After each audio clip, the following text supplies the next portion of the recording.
madaxweynaha jamhuuriyadda Soomaaliland mudane Muuse Biixi Cabdi oo shalay si rasmi ah ula wareegay xilka madaxweynenimo ee jamhuuriyadda Soomaaliland ayaa maanta waxa uu ku dhawaaqay liiska golaha wasiirada ee xukuumadda 5 sano ee soo socota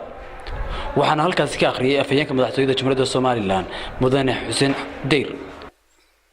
Dr. Saad Ali Shire Naaleeye wasiirka wasaaradda arrimaha dibadda iyo iskaashiga caalamiga ah 2 Yaasiin Xaaji Maxamuud Xiir Faarax wasiirka wasaaradda waxbarashada iyo sayniska 3 Dr. Xasan Ismaaciil Yuusuf Warsame wasiirka wasaaradda horumarinta caafimaadka 4 Cawaale Ibraahim Shirwac Loodoon wasiirka wasaaradda qorsheynta iyo horumarinta qaranka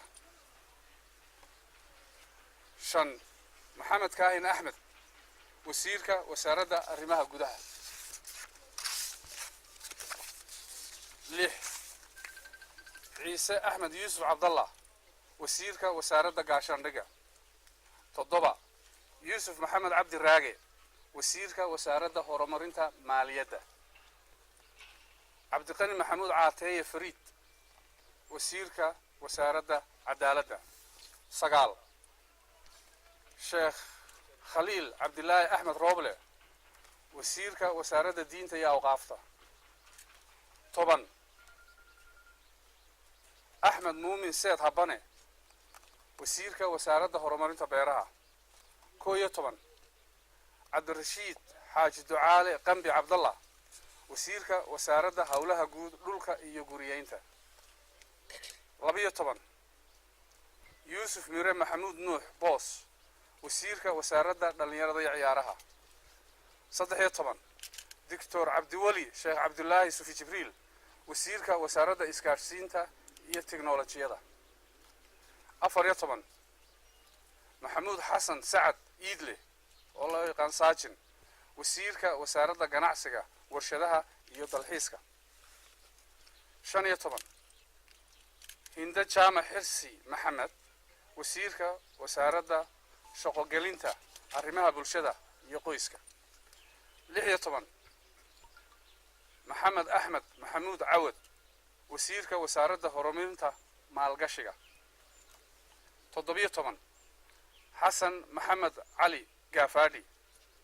wasiirka wasaaradda xanaanada xoolaha iyo horumarinta kalluumaysiga 18 Cabdiraxmaan Cabdilaahi Faarax Diiriye Guri Barwaaqo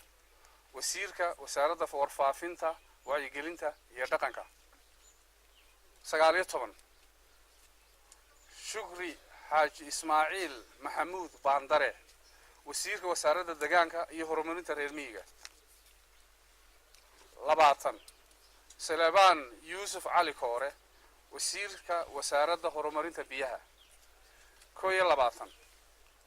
Jaamac Maxamuud Cigaal Maxamed wasiirka wasaaradda macdanta iyo tamarta 22 Cabdilaahi Abubakar Cismaan Aw Yuusuf wasiirka wasaaradda gaadiidka iyo horumarinta jidadka 23 Maxamed Xaaji Aadan Cilmi Maxamuud wasiirka xiriirka golayaasha iyo arrimaha dastuurka 24 Liibaan Yuusuf Cismaan Xuseen wasiir ku-xigeenka wasaaradda arrimaha dibadda iyo iskaashiga caalamiga imika wasiir ku-xigeenadii baanu galay wasiiradu waa 23 ku celiyo 24 Liibaan Yuusuf Cismaan Xuseen wasiir ku-xigeenka wasaaradda arrimaha dibadda iyo iskaashiga caalamiga 25 Maxamed Muuse Diiriye Wacays wasiir ku-xigeenka wasaaradda arrimaha gudaha 26 Maxamed Muuse Abees Faarax wasiir ku-xigeenka wasaaradda warfaafinta wacyigelinta iyo dhaqanka 27 Yurub Habiib Cabdi Cumar wasiir ku-xigeenka wasaaradda xanaanada xoolaha iyo horumarinta kalluumaysiga 28 Maxamed Daahir Axmed Furre wasiir ku-xigeenka wasaaradda horumarinta maaliyadda 29 Injineer Xuseen Ibraahim Xasan Buuni wasiir ku-xigeenka wasaaradda qorsheynta iyo horumarinta qaranka 30 cabdulqaadir maxamuud sheekh. sidoo kale waxaa ku jira liiska golaha wasiirada ee cusub wasiir ka tirsan dowladda madaxweyne Silaanyo waxaana ku jira wasiirro iyagu saxaadda siyaasadda Soomaaliland ku cusub waa gudaha qasriga madaxtooyada Jamhuuriyadda Soomaaliland Maxamed Jaamac Mal SBS TV Hargeysa.